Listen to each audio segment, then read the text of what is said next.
Welcome, my people, to another episode of the Village Boy podcast. It is your host, Trez, and today we're talking about the money maker. We're talking about how you impact countries and how you change lives. If there's anything, this is one of the most important topics that Africans, Black Americans, people with any background that is underprivileged, underserved, need to hear, listen to on how countries are built, on how great the economies are built.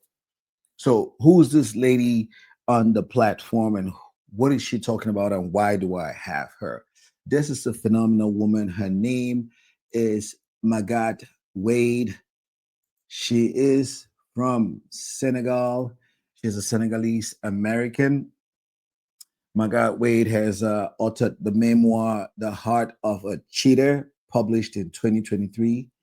Uh, she reframes Africa's narrative from one of imposed inferiority to one of an innate brilliance and potential, emphasizing entrepreneurship over aid or colonialism as path to flourishing.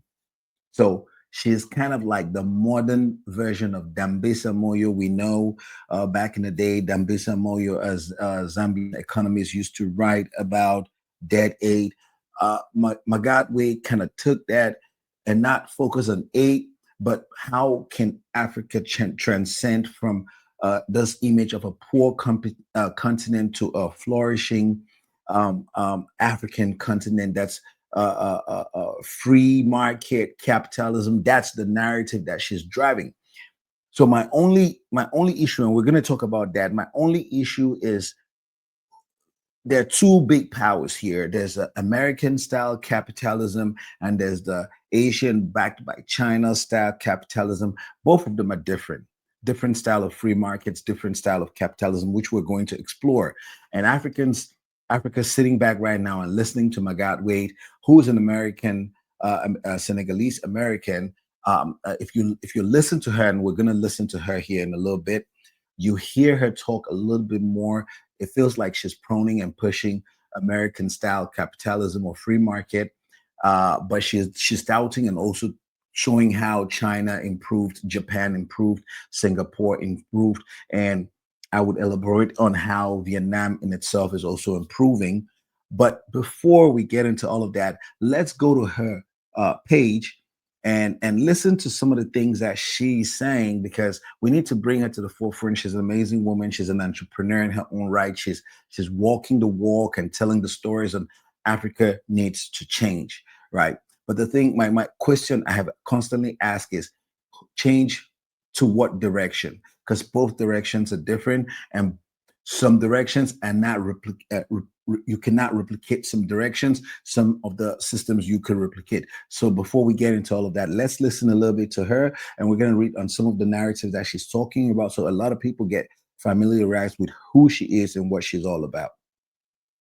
Most African nations that were getting their so-called independences, that was happening towards the end of the late 50s, early 60s. Right around that time is when we had socialism being like, it was the ideology en vogue. Any respectable intellectual was socialist. So these two ideologies were at the height of a battle. Freedom, represented by the Western nations, and their economic system was capitalism, facing off with the other bloc that's promoting various forms of statism and thinking to themselves, you, the West, have colonized us. We're still colonized by you. If you think we're gonna buy your ideology, no way. And so they sided with the other side. At that important fork of our life, we took the wrong fork. And then, of course, nothing to show for it. 60 some plus years later, here we are talking about Africa being poor. Most African nations that were getting their so-called...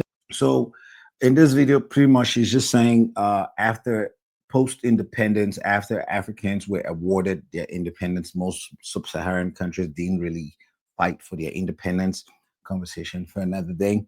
When they were awarded their independence, she's saying that Africans picked socialism over Western capitalism because Africans looked at the Western countries as, you were the colonizers, you colonizers, so we're not going to take anything from you. We're going to turn east to the people that did not colonize us, and it looks more stable, it looks more peaceful, and we're going to go that route. So we're going to talk about this particular context in a later segment. So let's go back out here and see what else she may have been talking about.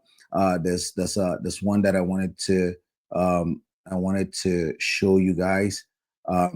She's asking, Africa is rich in resources, but its people are poor. Something is clearly missing. What is it? Question is, why is Africa poor? And that's a very good question. Why is Africa poor with all the natural resources and with all the human capital that Africa has? How come Africa is still poor? So the day Africa starts working, the diaspora will be on the first flight back. Do you agree? Let me see. It's a 30 seconds video, so we can go ahead and play this one. I don't have empirical data, but I'm just going by what I see around me. The only diaspora that I have met who will with a straight face tell you we're never going back home is in a way the diaspora that has turned their back on their country because it's so bad. But the truth is, diaspora right now around the world, at least I look at the African diaspora, the minute things get better back home or they see this window and they realize, oh, you mean I can go back home and I can invest in my country? But what I'm seeing around me is 80% of people would not even spend one more day in the US or in Europe. We're gone. So that's what she's saying, that if Africa gets better through free market enterprises, through the ability, through freedom, economic freedom, uh, African diaspora in the U.S., in Europe, across the world would gladly return. That's a valid point. That's a valid point. Agency equals victimhood every single time. Um, what does she say? Read the headlines and just take a moment to think about this. 600 million Africans still live without electricity. Every year, over 500,000 Africans, mostly women and children, die from breathing smoke while cooking with wood or charcoal. Fossil fuels could stop this, right? Uh, could stop this, and Africa has the resources. But the Green Movement, because it's a Western initiative, would rather block us from using our own gas than let their net zero narrative crack. Right. So again, she's pushing that. Africa has the resources. Africa needs to be free, and all of that. I can't see. These are some of the products that she has made in Senegal. This and she's pushing. That's why I want to listen to her, and then I'll tell you exactly. She's congratulating Argentina, that just also received 40 billion from the US. So excited for the possibility ahead for the people of Argentina with this win, right? So let's see. I was looking for this particular one before we jump on and break this narrative down, right? Let's see here. Okay. This is really what I wanted to say. So left French labor code. It says the left one. So the Code de Travail. There's a French labor code. See how it's like a Bible, real thick. Right, Swiss labor code in 4 languages. Right. So look at how tiny that is. In which country would you prefer to invest and create new jobs? So when you look at that, you're like, I can't invest in France, because look at the what you need to know before going into France to invest. That's just crazy, right? This is straight up just ridiculous, right? Look at the share size of this stuff, and look at the Swiss. It's to the point. You come in, we tell you what you need to do, bring the money, we give you everything. It's easy. And what she's essentially saying here, without even writing any words, is just that this is where Africa needs to be. This is how tiny your regulations and restrictions need to be to attract investments and businesses to come. She has a hot take here. Countries that make it easy to fire people have the lowest unemployment. Let me read that again so that I myself understand. So that tells you she's posting so many times. So countries that make it easy to fire people have the lowest unemployment. Okay. Countries that make it easy, like America, that makes it so easy to fire people. People are expendable. They don't need you. I mean, they could fire you and say, we're downsizing, we're closing up shop, we're moving to China. They could fire you for so many different reasons. Have the lowest unemployment compared to who? Countries that make it hard to fire people have the highest unemployment. This is why I this is where we start to disagree, right? This is where we start to say, yes, we want free market, but do we want this American, because she is heavily pushing the American narrative of free market. And then you see narratives, you see things like this and say countries that make it easy to fire people have the lowest unemployment. If we look at we can pull up that data.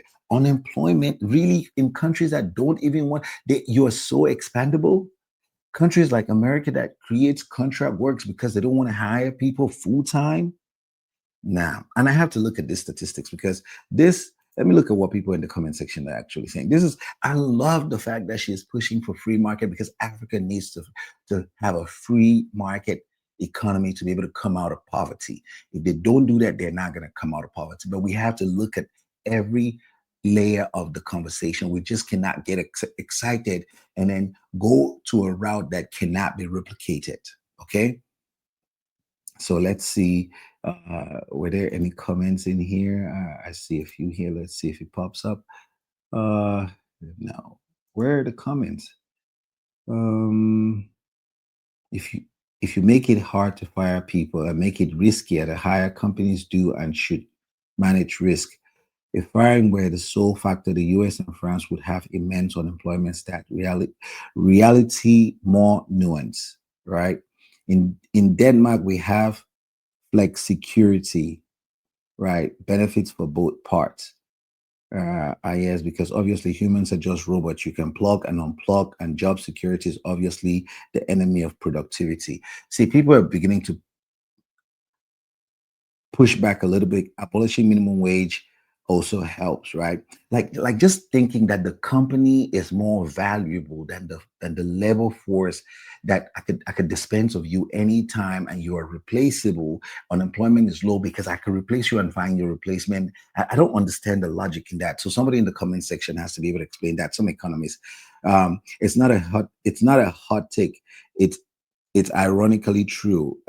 Again, this she again. I think most people, Americans' concept of economy is it's a free market is money. Money is driven by money. It's money and nothing else. And we're going to explore that here shortly. And so let's look at a few more, and then we get into the conversation. So yeah, she's African prosperity activist, founder. That's her business stuff. You could look it up. We could open up because I'm talking about her. I could go ahead and promote her a little bit. So this is her business stuff, good stuff, good stuff, good stuff. Okay. Um, my mission, 2.5 billion prosperous Africans by 2050. Here's how magatweight.com. She has a book and all of that. So let's go ahead and she has a Thomas Sowell. We could have this playing in the background while we talk about um, this interesting conversation. All right.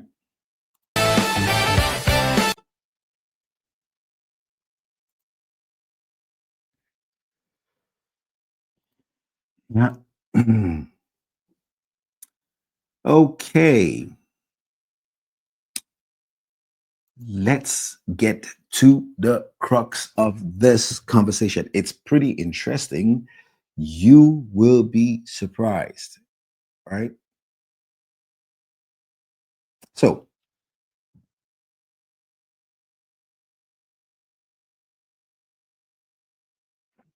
she's kind of like the gospel advocate, the free market advocate for Africa right now. And her critique of socialism and why Africa keeps getting caught between freedom and control, capitalism and dependency, right? It is very valuable, right? And then when you look at countries like Nigeria, South Africa that are making strides, Nigeria, for example, I personally, I always say Nigeria is that one country that proves when Africa starts to stand up, the world starts to shake. If Nigeria gets it right economically, Because when Nigeria gets it right, Nigeria gets it right in music. You see how Africa is responding to the world is responding to African music. Nigeria gets it right with culture and fashion. You see how the world is reacting to African culture and fashion. Nigeria needs to get it right with economics. Nigeria needs to be the China of Cameroon of Africa. Nigeria needs to be the China, the Singapore of Africa. And we're going to use Nigeria as a model and say, this is exactly what you need to do. This is how you need to do. But what you're not going to do is copy models that are not replicatable, models that you cannot replicate easily because they seem good, they sound good, but underneath all of that, you cannot replicate that system. So we're going to explore all the systems and say, this is where Nigeria needs to head out to. And when Nigeria succeeds, it spreads across Africa, right? When Nigeria gets it right, it spreads across Africa, right? So, so when independence came, like I said, Africans were awarded independence. Most African countries did not fight for their independence. Africa was rich in pride but broke in capital. Africa didn't have capital. They didn't have infrastructure. They didn't have when the colonizers left, they took everything with them. They took their knowledge. They took their technical know-how. They didn't leave Africans with resources to be able to build. They didn't show Africans the roadmap, right? They knew where the gold was. They took the oil and left basement. They just left flags, national anthems. They taught us and consolation prizes. That's really much what was left for us, right? The intelligence was not there. They didn't leave out the know-how to put a railroad because we were Africans were just the labor force. We were not the brains, right? They didn't teach us how to manufacture, how to produce stuff, right? And of course, if we didn't know, we just worked in it and didn't know. When they left, they took their intelligence away with them, right? So our early founders that were there, you have people like Nkwame Nkrumah, Julius Nyerere. You have people like Sekou Touré.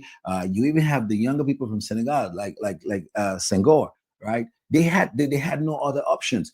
Those who left had already left with their capital and influence and knowledge and everything. So Africa had to figure out its way, a way, and the only system that was available to that time was socialism. But Africans were not going to socialism out of ideology. It's not that they valued that one more. It was out of necessity.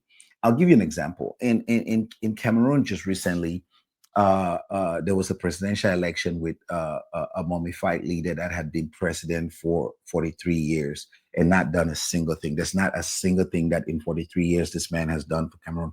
So Cameroonians were mad, Cameroonians were angry, and they just needed to vote somebody else. That is out of necessity. They're not voting one candidate because of ideology. They were voting this person out of necessity. It's the same thing that the early leaders turned to the east and said we needed some kind of guidance, some kind of means of survival. And the folks in the east themselves didn't have opportunity, product and processes of development. China didn't have and means of production and development. China didn't have this, right? Not until the 80s. But we're talking about the 50s and the 60s when independence came to Africa, right? So she's right. Africans did see capitalism as a Western club because they didn't bring us into that club. Matter of fact, they kept it away from us because they needed us to be dependent. We had something that they wanted. And if exactly they had given us capitalism at the time, we would have been self-sufficient and we would have been selling them a product that maybe they would not be able to buy. So they thought to themselves, again, politics is a game of interest. You have to understand that they sought out their interest first before any other person's interest. Correct? So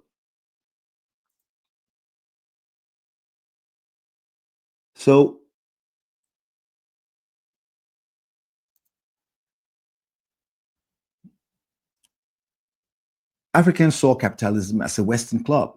So it was one built on the same slave ships that had once stolen the African children to the wells of the Americas, right? What did socialism promise? It promised unity, right? It promised a system that said no one should get rich from another man's poverty. Because there were no rich people.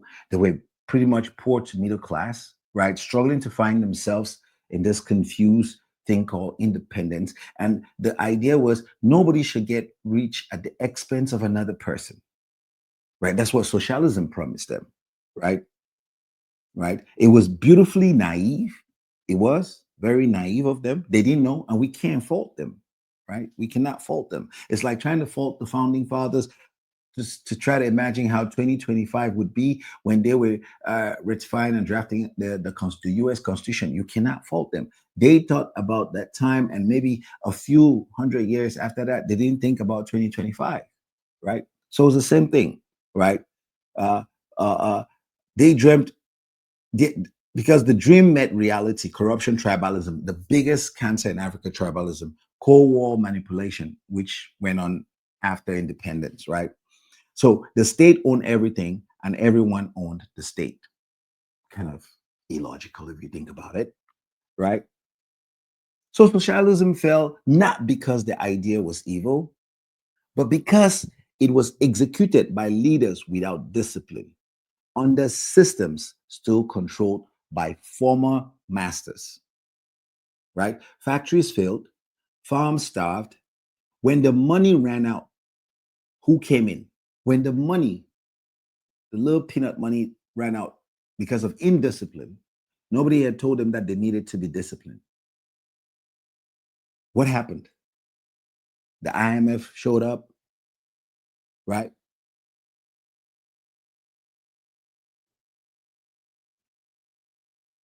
We can help, promise to help. The IMF wanted to help, but we will own the coffin in which we will bury you. They didn't say that, but that was the plan. The 1980 Structure Adjustment Program turned African socialism into Western dependency. So, like I said, it was a strategy. We're going to hold our capitalism away from you because you just left. You could have given us, you could have showed us how to produce, how to create, how to raise capital, how to be disciplined, how to be focused. You could have showed us how to build economies and functioning society, but you did not because you had found natural resources and you figure out you would rather get these resources unproduced, unmanufactured at cutthroat prices. That's good for you. Then teach them how to manufacture these products. So yes, Africa needs to Africa needs to turn to capitalism. Africa needs to turn to free market. But my God, Africa needs capital. Where is that capital needs will come from? Where is that capital going to come from? You always say that Africa needs free market. Africa needs to do this. Africa needs to do this. What you never say is the how and the why. I mean, we know the why because it comes with prosperity, but the how. How will Africa go from where it is right now to a free market economy? It's not cheap, my guy. As we're going to see, it's not cheap. If it was cheap, everybody would do it, my guy. And that's the one thing that I worry that you are pushing too much of the American free market style. Money, money, money, money, money, money, money, and do not and have no regards for the people. That's the American free market. Money, no people. But see, other societies like China and other places do it a little differently, and we're going to explore that here shortly, right? My God, you call socialism a tragedy, and you're right, right? You're right because we were so we sold our sovereignty for loans. We privatized, liberalized, and globalized our sovereignty, but we never stabilized. So, yes, you are right. Socialism in Africa is a massive tragedy. It has kept us since independence in abject poverty and complete dependence to Western imperialists, right? So but the tragedy wasn't choosing socialism. It was being forced into capitalism before we had capital. So my God, this is what I'm saying, right? You need capital to get into socialism. right? You need capital to get, so you need capital to get into capitalism. That's why it's called capitalism or free market economy. You need capital to build infrastructure. You need capital to build the roads, to build an educated population. You need capital. The question is, where did America get its capital from to be able to build capitalism? Or where did China get its capital from to be able to build its capitalism? Where did Singapore get its capital from to be able to build its free market economy? Where did these countries have? And each of them have a different pathway. But since we're using Africa, a continent bigger than all of these countries combined, because the country of the US and the country of China can fit inside the continent of Africa. But since we're not using single countries like Senegal, Ghana, Nigeria, we're using the entire continent, we can have that conversation, my guy. So where do you propose Africa gets this capital from? Because you must be very, America did not open its market to foreign investors to just come and invest. That's not what America did to raise its capital. Now, China did a little bit of foreign investment, but there was some legwork that was already done in China to raise capital internally, and then had foreign capital come in to help them build economic zones. Singapore did something a little similar, but they had already the legwork done at the foundational level, and then they were able to now manage the capital that was coming in from external powers. So these are examples that we're going to explore so that we know you, because you never say the why, you never say the how. How are we going to go about getting this capital? It says capitalism. So we need capital. Where does capital come from? Right? I would give you dues because this is an important conversation that across Africa we should be having. Right? And if this show is going to run for 2 hours, then it's going to run for 2 hours because it's as important as it needs to be. Correct? So I give you dues. You are right about many things. Aid kills initiative, my God. That's true. Bureaucracy kills business. Perfect. That's true. But your vision of the free market still carries a Western American passport. And that's my problem. That's why I'm having this conversation. So we try to distinguish, or we at least try to understand the nuances between free market in America and free market in China, or free market in Singapore, or free market in Vietnam. They're all free markets. They're different, right? And so you cannot just throw all of this free markets and say, oh, just pick one and copy and do. No, you have to look at your strength, what's going to work for you, and what can be replicated. Because like I said, some of these free markets cannot be replicated. The way of raising capital for some of these markets cannot be replicated.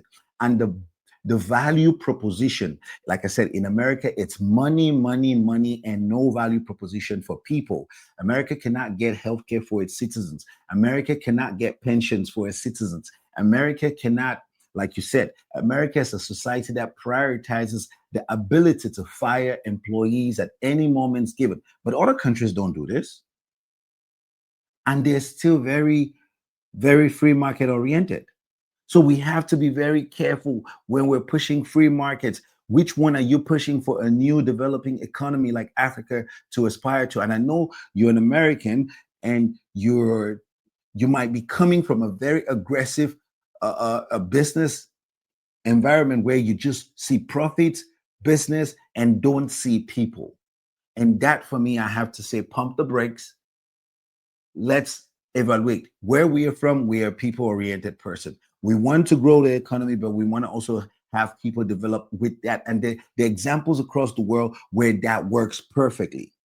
And we're going to touch on that, right? We're going to touch on that, right? You talk about China's success as proof that market economy can save Africa. But what you forget, the most important part, China's market aren't truly free. they're planned, they're disciplined, they're government guided. Chinese free market is government guided. And this is what you somehow never say about the Chinese free market. The American free market is a laissez-faire. Technically has restrictions, but it's mostly laissez-faire because you do whatever you want to do. You can abuse your employees as you want. You can take advantage of your employees as you want. In some states, you could fire them. You could do whatever you want to do. And it's about the business and the money and the freedom for the individual to invest. That's America. So you cannot deregulate your way to prosperity. You cannot. You cannot. That's why I think America has hit a ceiling that it can't go past, right? America has hit that ceiling where it can't go past, right? And there's some numbers that we're going to run. I saw somewhere where you said China was able to move 800 million people out of poverty. There's no data like that for America. If China was able to move 800 people out of poverty into middle class and wealthy families, it's because China put its people first. America does not put its people first. So there's no data that by changing this policy and implementing this policy, America was able to move 100 million people out of poverty. So we have to pump the brakes and understand that you cannot deregulate your way to profit. And we understand what happened in the 2008 economic crash that almost crippled the world. America went deregulation. Massive deregulation, and we had an economic crisis the likes we've never seen before, right? You can't preach small government when your roads, banks, and power grids are still colonial leftovers.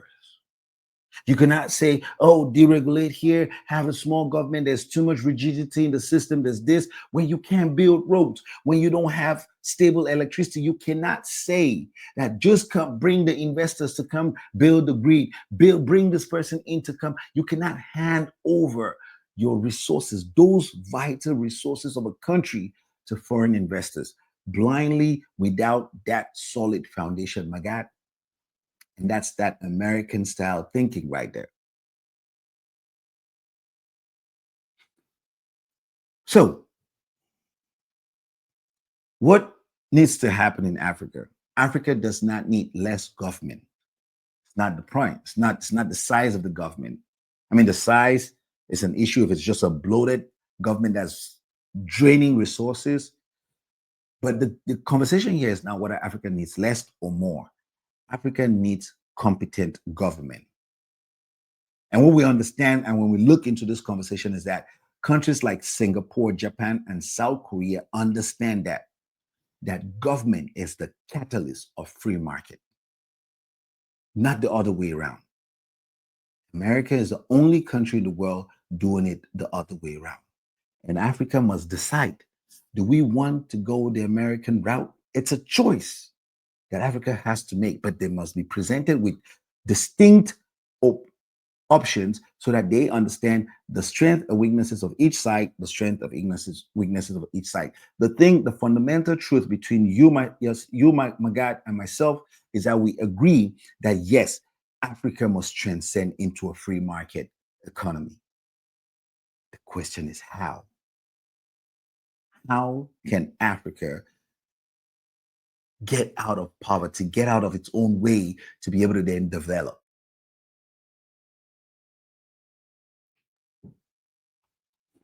So,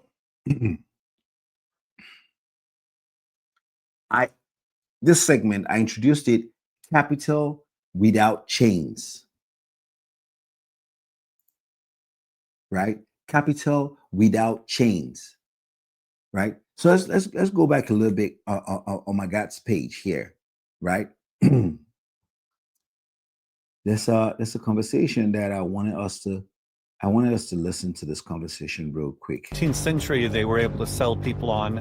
I think government schooling is a disaster, has been a disaster. So it's an American person, I'm sure. They're saying government schooling is a disaster, has been a disaster. Like I said, and these are some of the things that she's pushing, the narratives that she's pushing. Um, 19th century, they were able to sell people on universal reading, writing, math, just reading, writing, math basics. But then gradually the school day became longer, the school year became longer, and more years of education were required. We went from 200,000 school districts in 1920 to just 20,000 school districts in 1970. Government basically controlled education. So when we ask why things are awful, well, it was a bad idea from the get-go to force all these energetic young people into cages for the best years of their life. Caging people is just not a good idea. I think governments. okay, so presently, Project 2025, the platform for the MAGA political movement, pushed the narrative that schools should be deregularized, and the government should not have a say in education. Send it back to the states. Let the states decide. Because again, folks on the right want to be able to sell out education. Want to sell education. It's a business. It's profit. It's about the money. So there's going to be competition if there's so many schools, and if you have money, you're going to buy the best school for your child, and those who don't have money are going to just have to deal with what's left. And this is the narrative that the right is pushing, that public education is not the best way to go. Take public out of it, that's the government, and just make it into a business. Let people compete, and the more people compete, the more the product is better. And if the product is better, then that serves America better. I don't know how far economic. I don't have a better handling of American economics going back far, but I think America has always had a robust public school system. And when you look at the strides and development that America made over the years, you would think that it was because of the products of the public school system. And as they continue to privatize and deregularize the public school system, the American economy has continued to dwindle and reduce itself. So we see this. Let's go ahead and look at another conversation that she's had.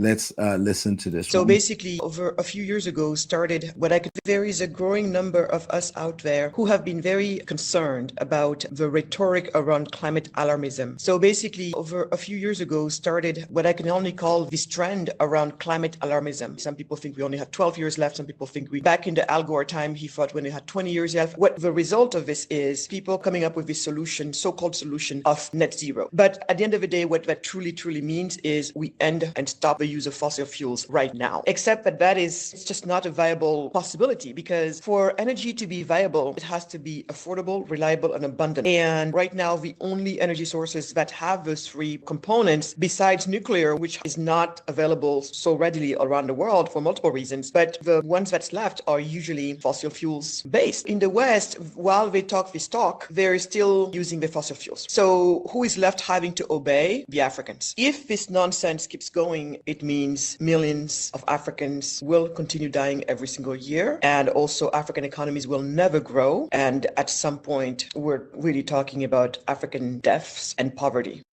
There is a So this is why I say, on one hand, I agree with her more than I disagree with her, right? I think I agree with her at about 75% over the time, right? She's detailed here. The West is holding Africa back with all of this green evolution nonsense. The West has already developed. The West has all its industries. The West has everything that needs to go for itself using fossil fuels and nuclear and all of this stuff. If an African country comes up today that they wanted to, Niger has uranium. Niger would be able to say, you know what, I want to be able to use my uranium to develop nuclear plants where I could then distribute energy to the rest of Africa. That would be Niger's strength. But not a single person with any iota would allow Niger to have that kind of capacity. right? And they have the raw materials. Funny enough, these countries are going to Niger and getting uranium from Niger to power their nuclear plants or whatever they need uranium for. Niger doesn't even know what they use uranium for. They just know we have these things and we need to sell it, right? How much do you think uranium is sold just once they've pulled it out the ground? For next to nothing. Niger is a very poor country, but Niger is powering the power plants across most Western countries, right? And that's to the point of what Magat is saying.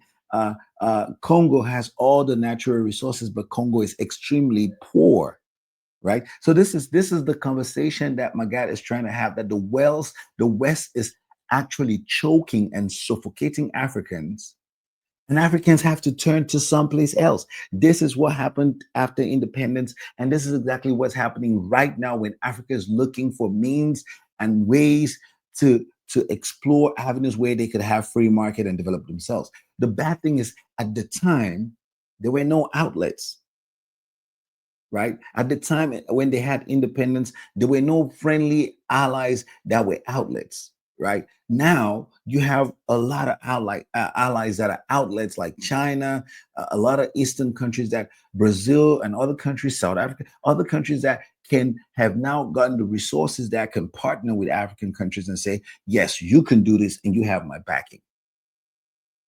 But as we saw in the last couple of days, as Nigeria tries to make progress economically and strategically by paying down its loans, being energy self-sufficient, building its economy, and we're going to start so that Nigerians understand the work that they themselves need to do. Right? When we're going to look at Singapore and we're going to look at China in the work that they did, so Nigerians understand it's not a cakewalk. It's not a walk in the park. It's not a bed of roses here. Right? There's so much pain and sacrifice that goes into building this free market if you don't want to go the American route. Right? So we go back here again and see if there's anything worth of interest that we could talk before we jump on this. Uh, you can look at the Gates guy. So solar energy, Africa is turning to alternative energies that the West has not even used all of this kind of energies to develop, right? And now they're shutting African down and saying this. So let's get back on it and talk about some capital without chains. Who should Africa learn from, right? And that's where it gets interesting, right? Let's talk about the things that hit hard. So Magat and America tells us free markets brings freedom, right? But who paid for America's freedom? Who paid? Where did America's capital come from? The funniest thing is, and the truth is, the people who paid for America's freedoms were our ancestors in chains. Today we ask, can Africa build capital without slavery? Well, China did it differently. Singapore did it differently. Japan is doing it differently. Vietnam is doing it right now. So we could just look at the playbook of Vietnam and say, how does Africa become like Vietnam? Because they're doing it right this time. China did it 43. China did it in 1978, 1979, 1980. So you could look at Vietnam doing it in the last 10, 15 years. So whose playbook should Africans copy? And whose do we bury?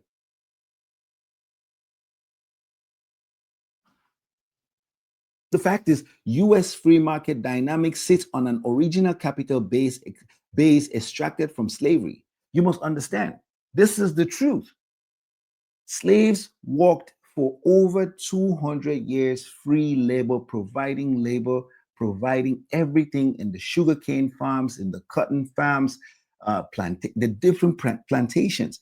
The sugar was then used to produce every other thing in America that sugar can produce. Cotton was used to produce everything else that cotton can produce. It ran the banks, it ran the insurance company. This was the basis of the capital. You cannot argue that because they never paid the slaves. Indigenous disposition, exploited immigrant labor, compounded over centuries. The Chinese railroads, the China people came over and built the railroads in America for peanuts. Most of them died under brutal working conditions.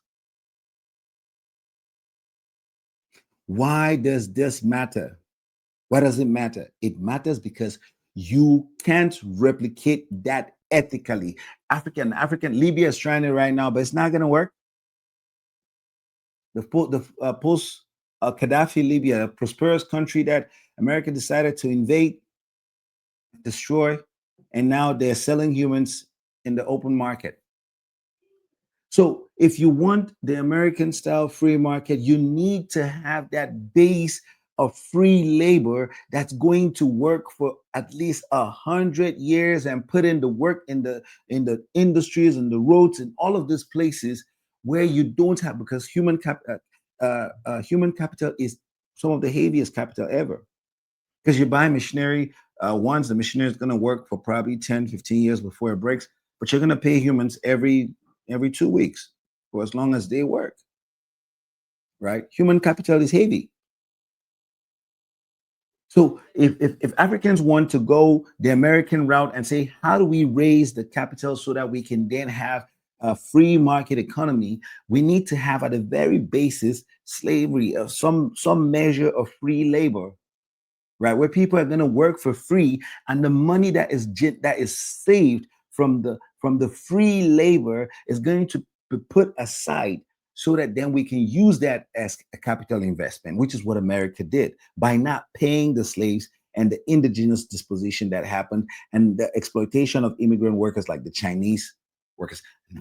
Nobody's saying that good or bad, but that's just America's legacy of its capital free market system. Its capital came from some place. America didn't go out borrowing money from nobody. America didn't wait for the IMF to come give America money.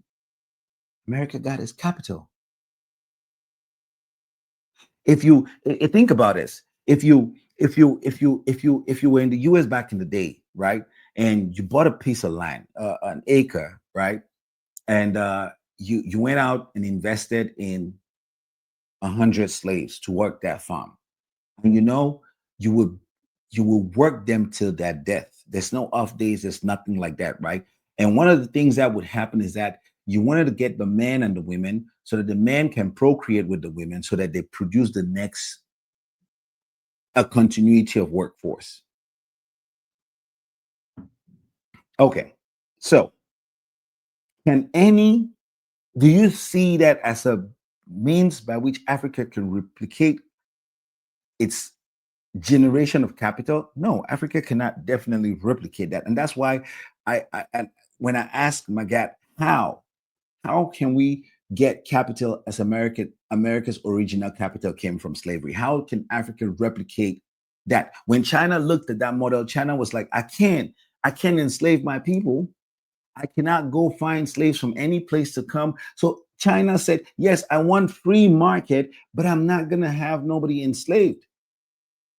Right? I could probably abuse them, but I'm not going to go the route of enslaving them and having them work for 200 years for free plus years. So anyone selling you the US model as a simple instruction manual is selling you amnesia. Free market didn't create American capital. American capital created free markets. So for Africans, you cannot and do not copy the US original story. What you can copy from America is discipline, rule of law, deep credit markets, after you've built your own capital base. So you need to build your capital base. America built its capital base through slavery. You cannot do that. And so that's the problem. You don't have a capital base. So you have to look to China. You have to now look to, so the things that you can copy from America, rule of law, very important, critical. Deep credit markets. Africans still say crap like cash is king. Free market economies don't talk about cash is king. That's the dumbest thing I've ever heard. If you want to be a free market society, you cannot. So cash is limiting. If you need to buy, let me ask you something. If you need to buy an agriculture machine that can harvest, can work in an orange plantation, you want to go into orange juice making, and in the village that you stay in, the town that you live in, it's fertile, it's good for oranges, and you want to have a machine that can rattle those trees and harvest as many oranges, so you produce as many bottles as you can. But that machine costs, let's say, $100,000. I don't know how much that's in African currency. $100,000. I could look it up, but I don't know how much it is. $100,000. Do you want to go to the bank and get a credit for $100,000 and invest it in your business, and you're paying overtime so your business is actually working? Or do you want to wait until you have the $100,000 to go out and buy that machine? This is also why Africa has not been able to, because the mentality is not a mentality of credit. You see, Africans are like, oh, that house was 40 million naira and I built it cash, I paid for it upfront, and it's a flex. And that economy is stagnant. Kenya, the economy is stagnant. Ghana, the economy is stagnant. Cameroon, the economy is non-existent. And other countries, because they believe fundamentally cash is king. And so we need to undo some of that. And that's through the discipline and education, right? So you copy rule of law, rule of law. So the government plays a factor. The rule of law is implemented by the government. So you need a strong, competent government capable of implementing the rule of law. Most African countries are devoid of rule of law. That's also where it fails. When the rule of law is non-existent, free market cannot exist.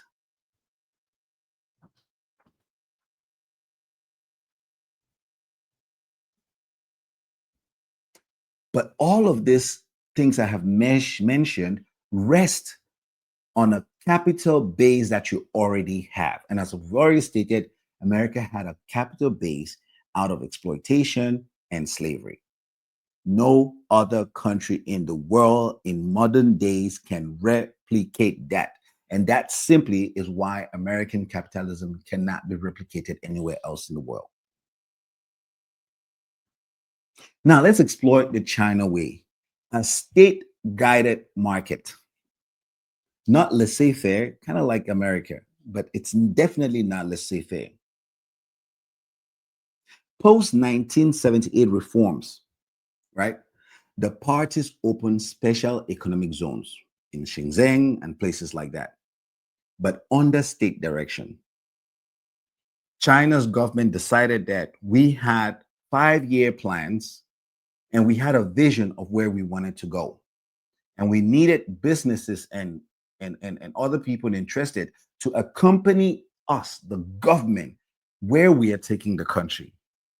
See, in the US, it's not the government leading the narrative, it's the private individual leading the narrative. So the private individual does not care about other factors, right? The government just ensures that there's road, there's network, there's other things, but you do whatever you want to do, right? It's like a parent that comes in and the kids are playing, you just ensure that there's safety, everything is safe, but the kids can do whatever they want to eat. They can eat as much pizza as they want, they can drink as much soda as they want, they could pretty much just do whatever they want to do. But as long as they're safe, kind of, not going above and beyond, that's how the US kind of like is. On the other hand, China is kind of like more guided. We want to go here. We want to play in this environment, and we're going to ensure that this is here, but this is only where we're going to play. And these are the rules. This is what you're going to do. This is what you're going to do. This is what you're not going to do. This is what. So you stay within the rules. You can make your money, but stay within this lane. You're not going out of that lane. You're not doing anything you don't have to do. That is not on the mission plan of the government. That was China's initiative. So it was a government accompanied plan. So they have a strong central government that sets the tone. 5-year plans, and everybody follows through. So where did capital come from? Because again, China needed the capital. So China created what was known as of forced national savings, low consumptions, high investments. So Chinese were forced to go into low consumptions, sacrifice. And this is what Nigerians need to do, Ghanaians need to do, Cameroonians need to do, Kenyans need to do, South Africans need to do.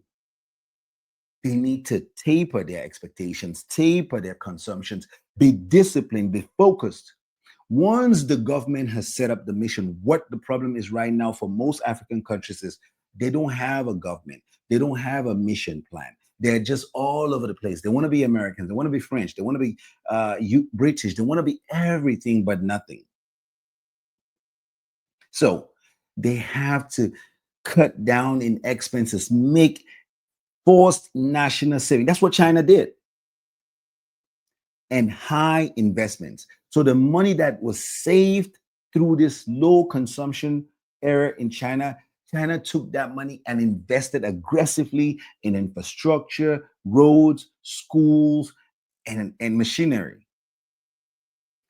Directed credit via state banks, export-led manufacturing, using foreign tech. This is when America was rushing to China to use cheap, because America is always in the business of exploitation. America was rushing to China to produce products for consumption in America, but with cheap labor, because of course they couldn't use slavery no more, but they needed cheap Chinese labor. So they ran out there, gave Chinese people their technology for almost next to nothing, just so they can bring the products and have dollar stores and all that kind of stuff. Surpluses recycled into infrastructure and education, labor, cheap, disciplined, not slave labor, mobility plus rising wage over time. So it was paid, but it was cheap. You were not going to get rich. This was not the time when anybody was thinking about getting rich over time. It was the sacrifice that needed to come in so that the country can build. So what's the takeaway for after the Chinese way?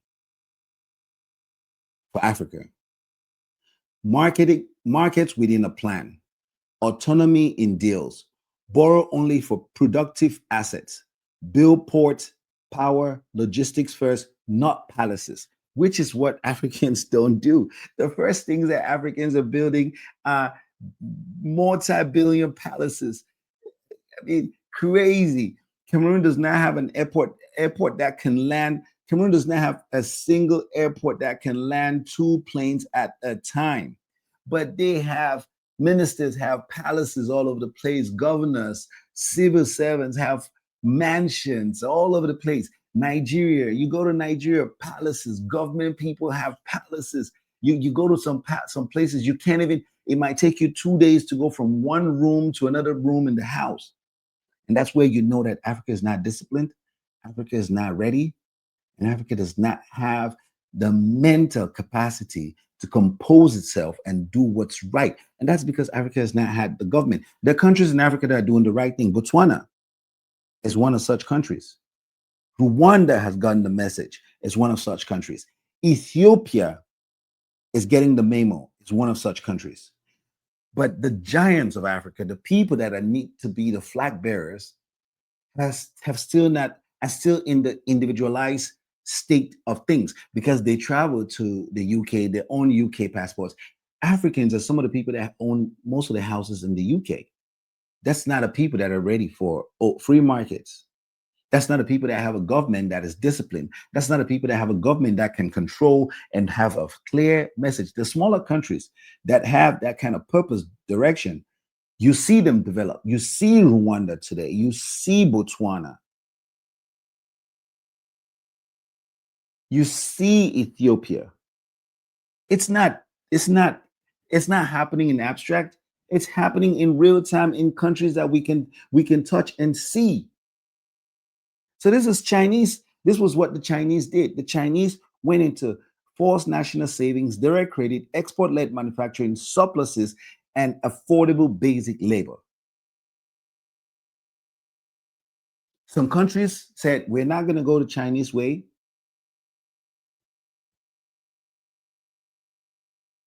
We're going to go a different way. A country, a small, insignificant island like Singapore came around. What happened in Singapore? a leader called Lee Kuan Yew came around and created one central government, similar to the Chinese, one central government.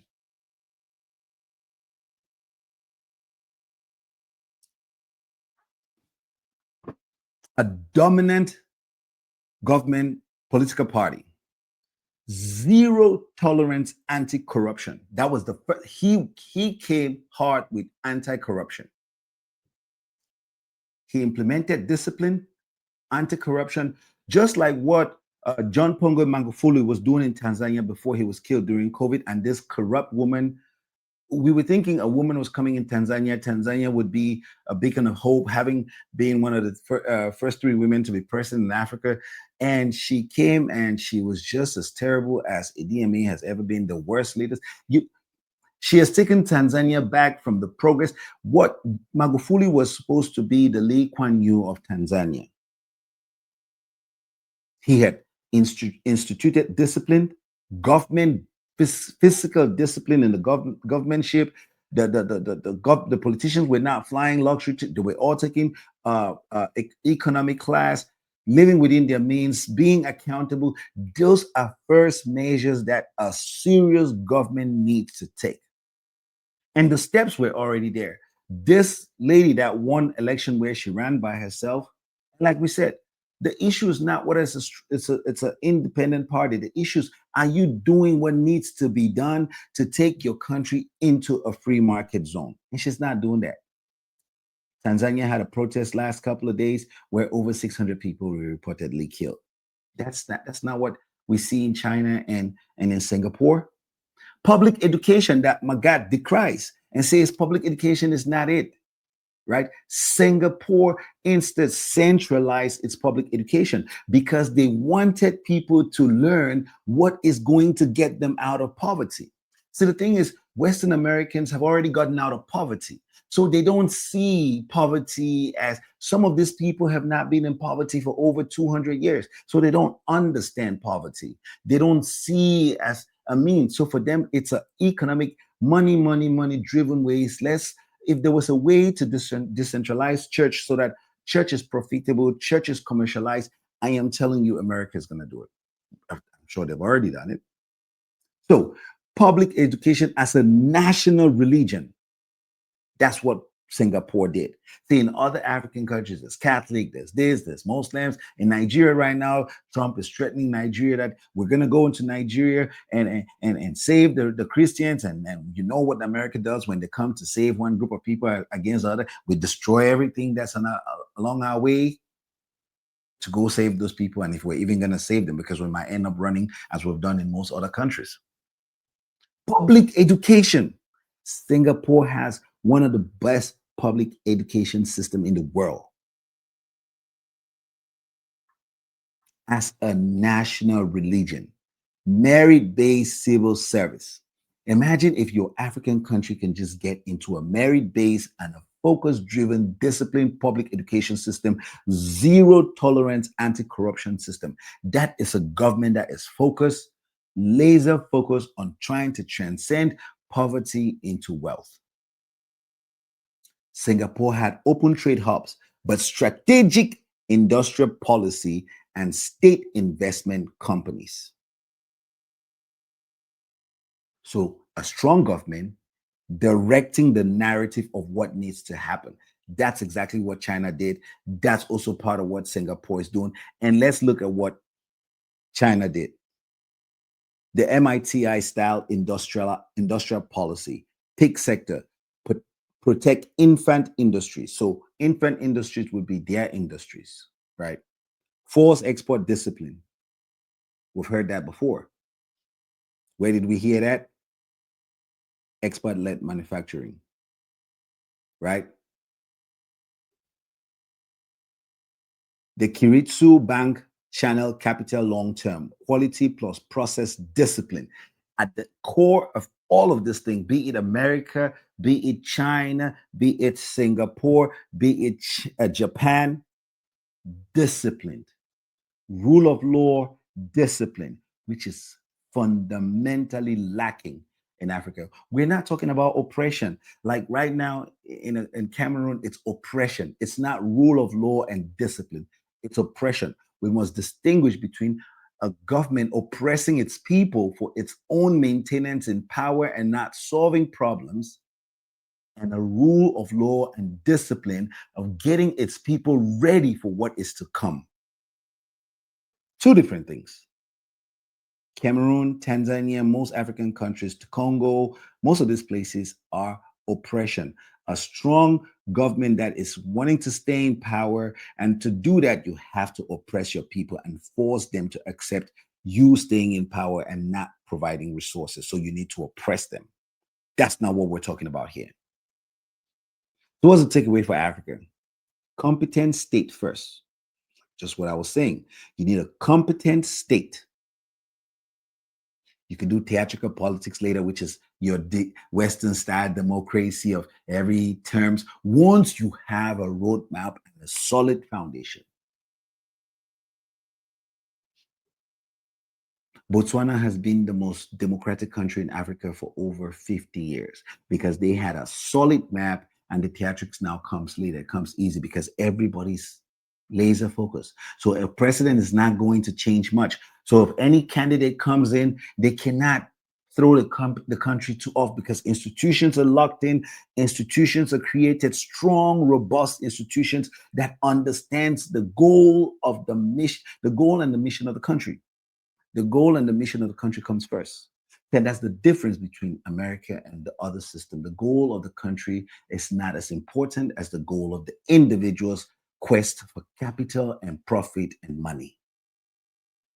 The quest for capital for the individual is bigger than the country's interest. As long as you don't threaten national security, your hunger for capital can push you beyond unimaginable bounds in America.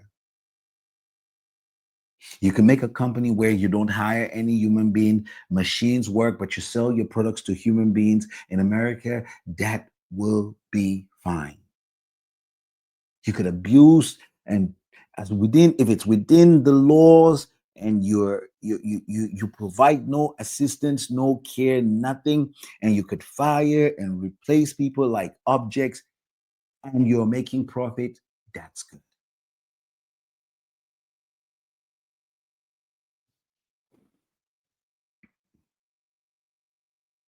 So Africa must understand that it needs to build systems. It needs to build institutions, strong institutions that can outlast humans. Anti-corruption is a must.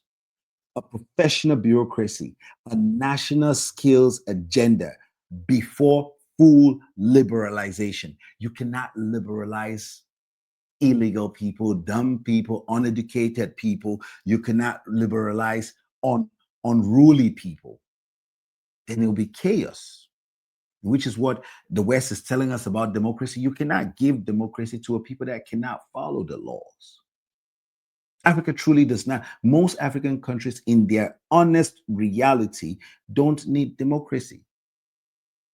To build, you cannot build strong institutions in democracy. But the West sells you that so you stay in perpetual confusion and disorganization for their benefits. It's a game of interest. We cannot forget that. Vietnam. So what is Vietnam doing that, because we could say America was since the 1800s, 1500s during the slavery, we could say America was able to succeed. It's not able to replicate. We could say China was the 1979. We could say Japan was after the Second World War, right? So this is time that Africa maybe cannot even date back to. But we could look at Singapore, right? The mid-80s. What did Singapore do different? The Doi Moi. Legalized private enterprise. Welcome FDI. Kept the state steering wheel. So there was a strong centrist state that drove the narrative and set the cap for the ship to sail on. Again, what we see with Vietnam is aggressive export manufacturing, electronics, garments, furniture, education plus industrial parks plus simple taxes. attracted supply chain relocations from China. That's a government with a vision, a government with a plan. So we're going to have an educated base, we're going to have industrial packs, and we're going to have a simple tax code. It's going to be attractive for companies in China that is also a free market. So Chinese companies are also now looking and saying, hey, look at Vietnam. I can move my company from China that's already is pretty attractive. China is attractive to the Americans. The Americans are moving to China. Guess what? The Chinese are moving to Vietnam. So there's Africa in play. If you have good education, industrial packs, simple taxes, you will attract a supply chain relocation from America because America is looking for cheap labor, the best cheap labor. So if labor is cheap in Africa, cheaper than Vietnam, it has to be cheaper than Vietnam. Good infrastructure, good education. Supply chains are going to move from America. They're going to move from China. They're going to move from Vietnam. They're going to move from Japan to African countries. And that's how you learn and you improve. You cannot copy the American model because it's going to be too expensive. No, you're not going to be attractive to anybody. Nobody's going to come to your country to build industries, to set up factories that's going to work for them. Think about it. Of all the mission that Bill Gates has done, he has done only charity in Africa. This was the CEO of Microsoft. He never for once thought that, you know what, let me open a Microsoft plant, some plant in Africa where we can make this product. Let me even open just the call center for Microsoft in Africa. That would have been a big business, right? Let me build these resources where we can make this product in Africa and hire Africans to do. He never for once thought about that. What he came to Africa and brought to Africa, and we appreciate him though, was his charitable ventures that don't create long-term sustainability for Africa.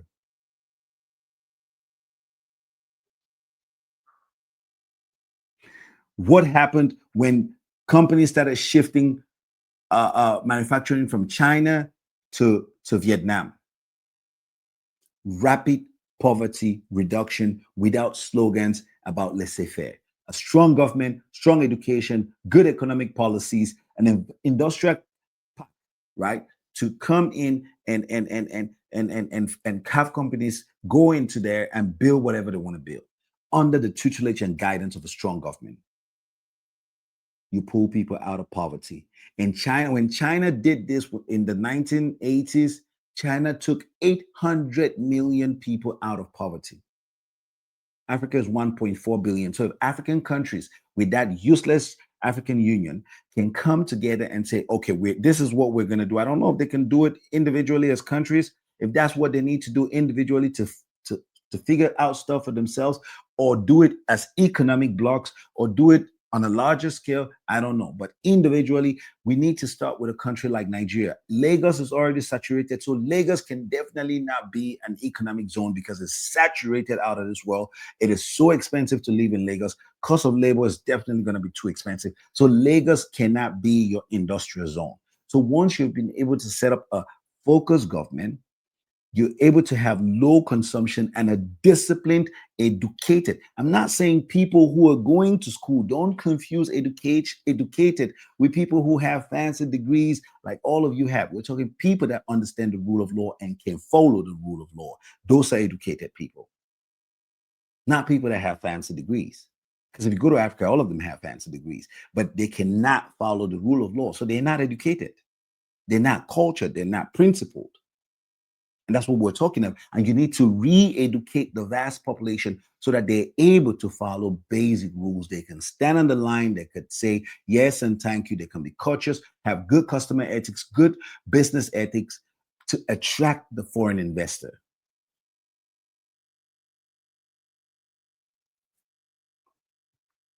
So what's the takeaway from Africa? Africa has to pick 3 or 5 manufacturing niches per country. Build cluster zones, like I already said, around them, lock in long-term buyers, and let skills compound. Like I just said, You need an educated population. You need the respect of rule of law, and you need a strong, focused government to make this a possibility. So does Africa need 200 years of slave labor to catch up? No, that's the American route. Africa does not need to go that. And we already said earlier, Africa can copy certain things from America, rule of law, strong institutions, and other aspects, but definitely not the capital raising initiative. Africa needs to replace cohesion with coordination, regional value chains, right? Cotton in one country, spinning in another, and garment in the third, continental brand. So partnership, supply chains, right? But you need infrastructure because it might cost me so much to move cotton that's grown in Cameroon in the Garwa region to take it to Nigeria. It might cost me so much. So I might as well just process that in Cameroon because there's no infrastructure, there are no roads, and there's Boko Haram there somewhere in the middle trying to destroy all of these processes. So all of these kind of factors need to be taken away so that we can have this ecosystem.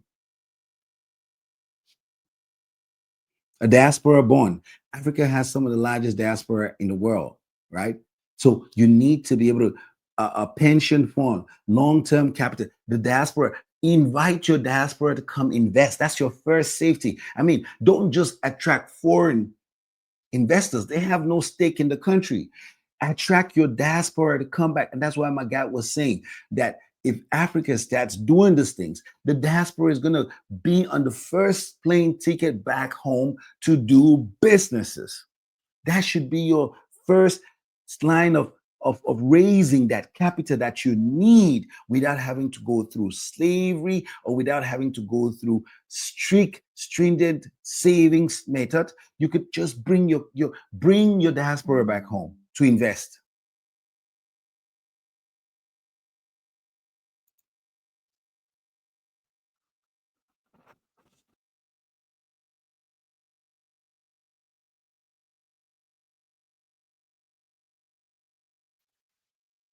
Bring your diaspora back home to invest. And once your diaspora gets it going, Africa has some of the most well-trained, educated diaspora in North America, Canada, US, the UK, France, all over the world that are ready to come back home and invest. But they just don't have the structure in places for these people to come and waste their time or invest, put the resources in Africa, so they just stay out. So you do have a basis of capital that can come in the short term to raise the capital that you can now build the infrastructure to now have a system, a solid foundational system to invest in the long term, the bigger capitals that will come from places like China, America, India, and all of those places. Sovereign development banks that only finance productive assets with clear cash flows. And you need a government that's able to establish these kind of things. National service years for youth, paid, focus on STEM, science, technology, engineering, and math, public works, and SMEs, small and medium-sized businesses, enterprises. Discipline without dehumanization. National service. I think Nigeria has the youth service. I don't think Cameroon has this. I don't know if Ghana has this. Korea has it. South Korea has it. A lot of these countries have a youth service that you have to give 1 year. And in this 1 year, you're restructured, you're reprogrammed, you're directed into resources that the country wants you to focus on. And what Africa needs to focus on is STEM, science, technology, engineering, and math, public works, how to build roads, how to build infrastructure, small and medium-sized enterprises, and again, a disciplined population without dehumanization. We saw that in Tanzania where the military came out and killed its own citizens. That's dehumanization. That's an indisciplined military. That's a military without a focus. That's a military that works for a leader and not the constitution or the country. That's a failed republic. and another country is Cameroon. When you see these examples where the people are scared of their own military, you know these are countries that are never going to be free markets in the real world, in the real time, until they change this mentality. So we can run a quick analysis of the four models that we've already looked at. And we can look at the dimension for the US. Its original capital came from slavery and exploration, expropriation, compounding, right? They compounded that. China had forced savings plus state banks, FDI under control. Singapore and Japan had state competence and export discipline. Vietnam has what is known as gradual reform and export and manufacturing. In the US, the role of the state, late stage regulator, the US only comes in, they don't do too much. They're not trying to accept Democrats where they want to have a high hand government rule. Democrats want to have a strong central government that sets the pace, and Republicans don't want this. Republicans just want a buffet style, laissez-faire, do whatever you want to do. If it fails, well, so you, as long as you don't threaten national security, just do you, explore as best as you can within the confines of Christianity. China, rule of state, planned plus investor. The state is the investor. It doesn't own. The state runs the major electric grid, infrastructure building. The state runs these things, but everything else, the state lets the people within guidance to be able to flow. China is making more millionaires a year than any other country will ever imagine. So I don't know how people get to compare which one is better when China is creating more millionaires than American can create millionaires. Rule of state in Singapore and Japan, the government is more an umpire and a strategist. Vietnam, the government is a pragmatic guide. So Africans need to look at this picture and say, yes, this is what we need to, this is this version, this is that version, and this is the other version. Market style. For the US, the market style is finance-driven innovation, right? Finance-driven innovation. So for Americans, they say money is going to bring innovation. So if they say, for example, in healthcare, if the government owns healthcare, the private capital is not going to come in to try to figure out, put in the money to do research and do this, figure out treatments for cancer and all, because again, they have to be able to sell this treatments for profit. Treatment for cancer is a profit-making business in America. Treatment for Alzheimer's, matter of fact, treatment for anything, right? It has to be profit, because the profit is what motivates the person to invest and derives the satisfaction and make billions and billions and billions at the expense. And sometimes the vast majority of Americans cannot even afford this treatment, but nobody cares because the person, the human in America has zero value unless they're in the womb. That's when Republicans care the most. But once they're born, nobody cares about them. Everybody cares only about capital. China, production first and guided, right? So the goal for China's market style is production first, and it's a guided production first. What are we going to produce, and where are we going to produce, and for whom are we going to produce? The government is in the place dictating the narrative, right? China has the most educated engineers. China has the highest number of engineers, highest numbers of every kind of thing that you want to think, since they decided to implement this system. And to test that, to confirm if that is true, America has a program called H-1B visa, right? That program basically imports highly skilled people from other countries. If America was this highly focused educational country, America would be selling education to other countries. America would be exporting education. Other countries will be rushing to recruit American engineers to bring them over. But on the contrary, you might argue that the best developments are happening in America, and that's why they need to come over here. That might be a fair argument to make. But again, America is the one importing education and not exporting education. So maybe there's a nuance in there. I just see it differently, that if you are the best, you should be able to retain your best to build your best. And the fallouts, the B students of America would be the A students in China. The C students in America would be the A students in China, India, and all of these places that want to hire the best coming from America. But unfortunately, America is the one rushing to bring the best to come work on systems in America. So education, mixed public and private, but with Donald Trump right now, is heavily mixed with private. China is public and mass upskilling. You have to have the skill to grow. You have to upskill. So they're constantly improving you to get better, improve yourself, get better, because you need to grow. You need to get into the next chain of command. You need to grow. You need to grow. That is China's model. Singapore and Japan, public excellence. It's about excellence and achievement in Singapore and Japan. In Vietnam, which is the most recent model that Africans can look at and say, okay, what would this, all these are more established models, and this is a constant ongoing model. How do we get to this place? It's a practical TVET model plus literacy.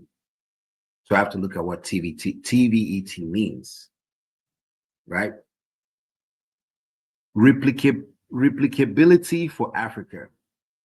The American version, because of its capital origin, is unethical and impractical. So my God, Africa cannot replicate American style capitalism, because Africa cannot generate the capital the same way America generated its capital. It's unethical, it's impractical, it can just not be done. And because we cannot generate that capital, we could just learn a thing or two, right, from them. Rule of law, discipline, strong institutions, and that. Democracy is not one of them for right now, right?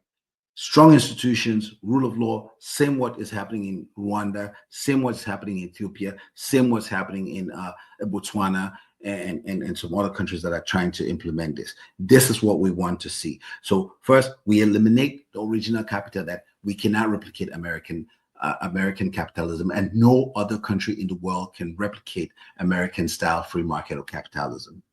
No country really can. And that laissez-faire aspect of it too, market-driven, should not be encouraged, right? Because there are success stories that do not follow that model, and they're still very successful in a capital-driven, that America goes there to make their products. Okay? So there are options. Replicability for Africa. Chinese model is high if disciplined. So if Africans want to copy the Chinese model, they have to be extremely disciplined. Now, do you see Africans like people that can be disciplined, my guy? Do you see a structure where Africans need, because you always talk about free market, but you don't say the factors that need to be in place for this free market to exist. You need a disciplined, extremely disciplined population to achieve this. And the question is, how do you get this disciplined population? You need a strong government. Look at Rwanda. Do you see signs of that in Rwanda?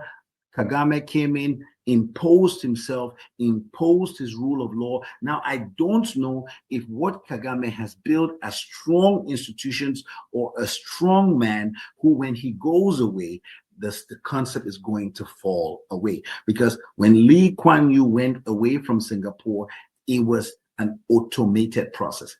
Singapore was able to self-sustain without him, because he had built strong institutions that could exist without him. So I don't see that in Rwanda, but that does not mean it does not exist in Rwanda. Okay, my God. But in places like Senegal, in places like Nigeria, in places like Ghana, that you push and say free market, free market, free market, free market, I don't hear you talk about discipline. I don't see you talk about population discipline. I don't see you talk about government discipline. I don't see you talk about, it's easy to say anti-corruption, but what about population discipline? What about the re-education of the population? You need an educated population, not a population leaded with degrees. Okay, my God. What is the Singapore option? The Singapore option, if Africans want to go to Singapore route, is high and probable if Africans are competent. Now, Africans have the intelligence, they're very literate people for the most part, but they lack the educated component of understanding that rule of law comes first before everything else. If Africans can fix that and get the competency, then the Singapore Japan option is very probable. The Vietnam route, it's high for manufacturing ladder. So countries that want to push manufacturing, because some other countries might not have the ability to push manufacturing. They might want to do tourism, a service sector. They might not just have manufacturing, right? Luxembourg has the highest GDP in the world. It's a very stable, rich country, but it's a service-oriented country. They don't have huge manufacturing sectors in that country, but they're very well off, right? So it's very possible on those fronts. So the African synthesis, directed freedom, state sets direction, energy, logistics, skills, market delivers efficiency, competition, and export. You have to export, and you cannot be exporting raw materials. You have to have transformed your materials and then export them to other markets. That's also how you raise capital to reinvest in your respective economies, right? Society guard equity, anti-corruption, fair taxation, basic services. So my God, for countries like Africa, we cannot not have good governance. We cannot not have strong, competent governments. We need strong governments like they did in Singapore, where they shut down politics and said, we have a mission. I'm going to set this for 20 years. We're going to focus. We're going to clean house. And if any leader comes in Africa and sets that kind of a mission, the guy in Ivory Coast, if he has set that as his mission, I wouldn't have a problem with him. But he said he was going to do one term, and he's going on his fourth term. You cannot start with a lie to create a haven. That's a problem. You cannot start with a lie to create a haven. Now, has he transformed Ivory Coast? He has fundamentally transformed Ivory Coast. Ivory Coast was on par with Cameroon. Ivory Coast now looks like a developed country, while Cameroon still lags behind like an abandoned, rejected village where the colonizers left and took everything away with them. Right. So he's making strides. But again, like in Rwanda, I don't know if it's just a strong man or if it's strong institutions. When I start seeing things like we're changing constitutions to accommodate one individual, I don't know if that's strong institutions or they're going to build the institutions later. So I'm going to just leave that out there because I see progress that they're making, but I need to understand that they have strong institutions. My God, this is what you should be talking about. This is the how. And the how needs to scare you so that you come back to terms to understand that you cannot just shout free market without understanding the foundation and the basics of how to build a free market. The blueprint, 12 concrete steps for Africa. So African countries have to pick 3 export niches per country: textile, agro-processing. Africans right now are not even processing the products that they consume. Agro-processing, assembling electronics, logistics. Build 2 to 3 special industrialized zones tied to ports, borders, one-stop customs, 48 hours business registration. That comes back to Magat's picture. Let's go back here and look at this picture that Magat had here. I hope that's why I wanted you guys to see this picture here, so we understand this picture right here, right? This white page, this is where Africa needs to be, not this black, the code du travail. This is where Africa needs to be, the white one. 48 hours business registration. If I leave and I go to an African country and I want to set up a business, I should have all the tools available to me and some kind of assistant guidance to be able to get started, and processes to ensure that I'm able to move like a conveyor belt easily in 48 hours. Anything after that, you're already fulfilling the process.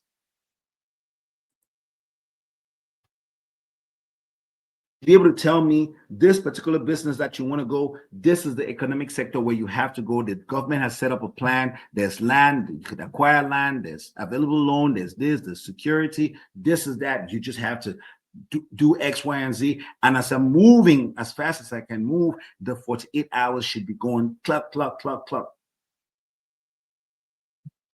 Power first, ring fest industrial tariffs, fix one grid corridor per year. Electricity, you have to have a solid power electricity, but you need capital, right? So you need to have your electric grid sorted out. You need to start building your infrastructure. You need to have basic needs, security. People cannot come and invest in a country where we're going to get kidnapped, where our safety is not guaranteed. We need to have 200 bodyguards. That's a cost. I should be able to walk free in a country, whether I'm from there or not, as an investor. That is a hallmark of a safe country is a hallmark of attractive business. Skills compact, industry funded, aligned to chosen niche, apprenticeship as tax creditability. Apprenticeship as tax creditable. So you need to upskill your population. They need to constantly learn trades that will be able to facilitate.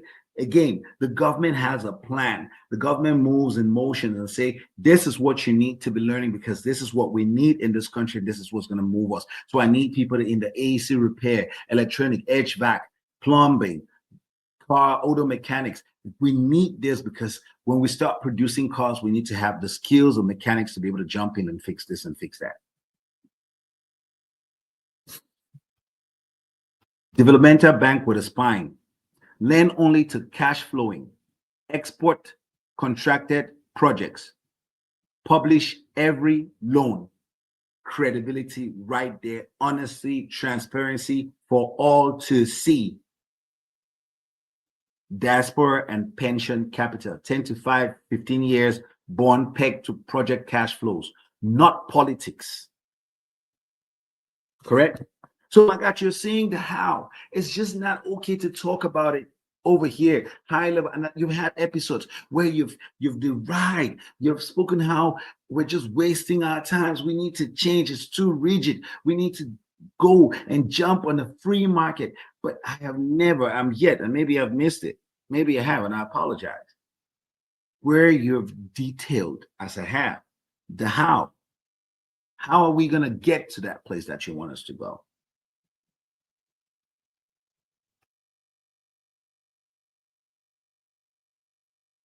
Procurement reforms, e-tenders, right? It's e-money.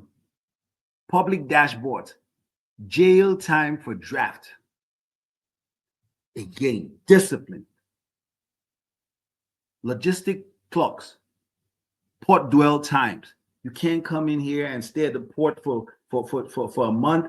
That's too much time. So you have to be organized, right? Axle load enforcement, green lanes for exporters. Because you have to be moving the products. You have to be moving the products, right?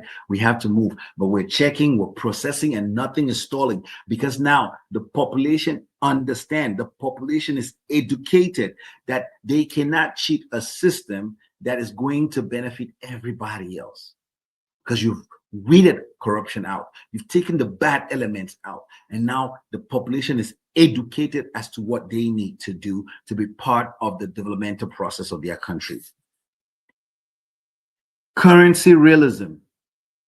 Avoid vanity pegs. We need to peg it against the dollar. We need to peg it against the euro. We need to peg it against the French franc that doesn't exist. We need to peg it against the pound sterling. It's vanity. It's inconsequential. If you understand the Vietnamese dong, that's one of the cheapest currency in the world. You take $1,000 to Vietnam, You are like a billionaire over there. You could shop and go crazy, but they do that because they're not picking their money against any. They care about their own economy, and they don't want their currency to be too unattractive for foreign investment. And you see Africans, we're pegging against the dollar. We're pegging the naira against the pound sterling. The Kenyan shilling is pegged against, the Kenyan shilling has to be so strong. And that is vanity stuff. Vanity upon vanity. Protect exporters, not egos. Protect exporters, not egos. Regional compacts, share standards, plug into AFCFTA rules of origin, co-market African brands. Self-explanatory. Institutional continuity, 15 years industrial charters that survives elections. Again, strong institution. Strong institution. What should be the mantra? Plan like China. Africans, listen. Let's go over this again.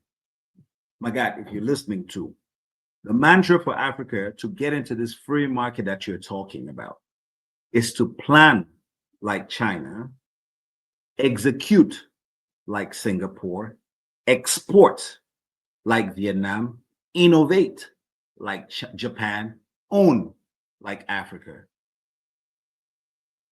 America is nowhere in that conversation because America does not care about the human.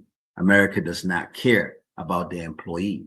And we cannot have that free market when China does it and they're successful, when Singapore does it and they're successful, when Vietnam does it and they're successful, when Japan does it and they're successful. And we want to copy a model that dehumanizes, de-incentivizes the human and treats it like a machine and a disposable object. That's not the free market that I want African to follow.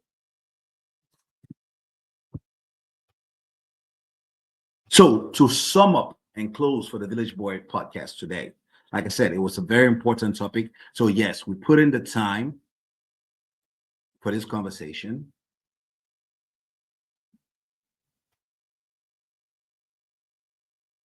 Capital without chains.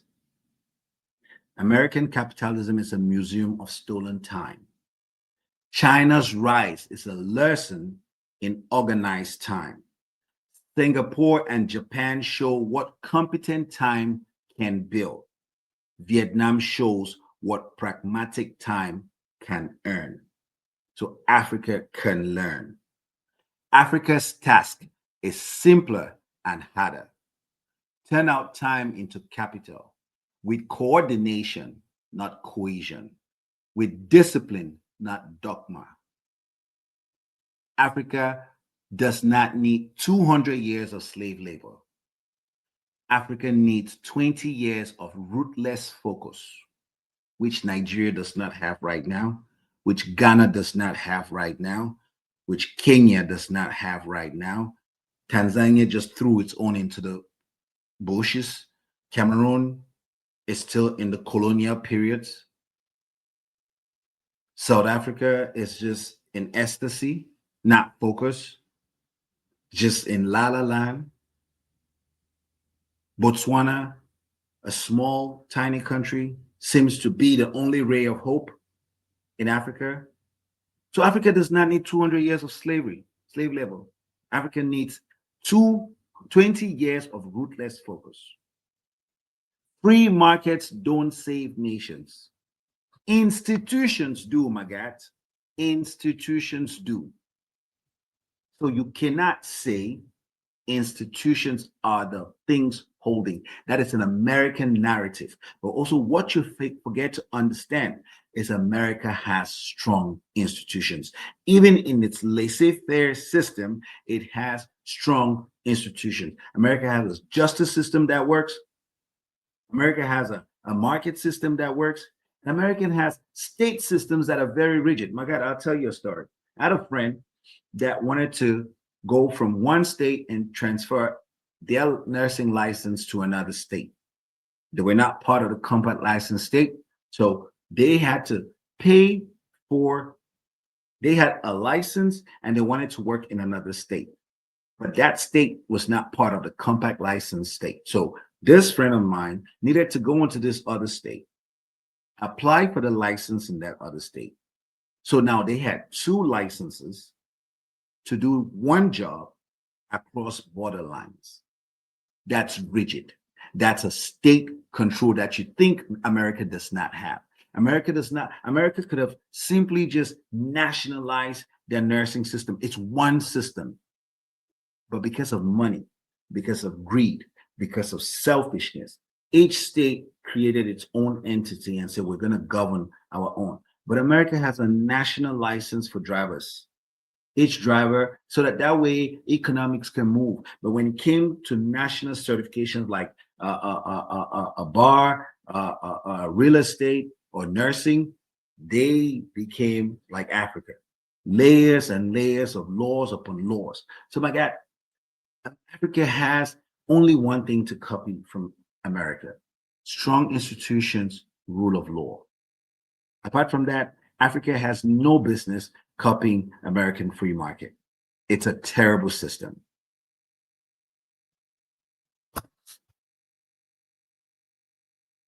On that note, if you found interest on this conversation, hit the like button, comment, disagree, tell me where you disagree, tell me what would be a better option for Africa, because everybody thinks that the best option is America. I beg to differ. Africa has once looked at the East when it was socialism. Africa should look again to the East for capitalism and free market. It is your host, Trez, for the Village Boy Network. Good night.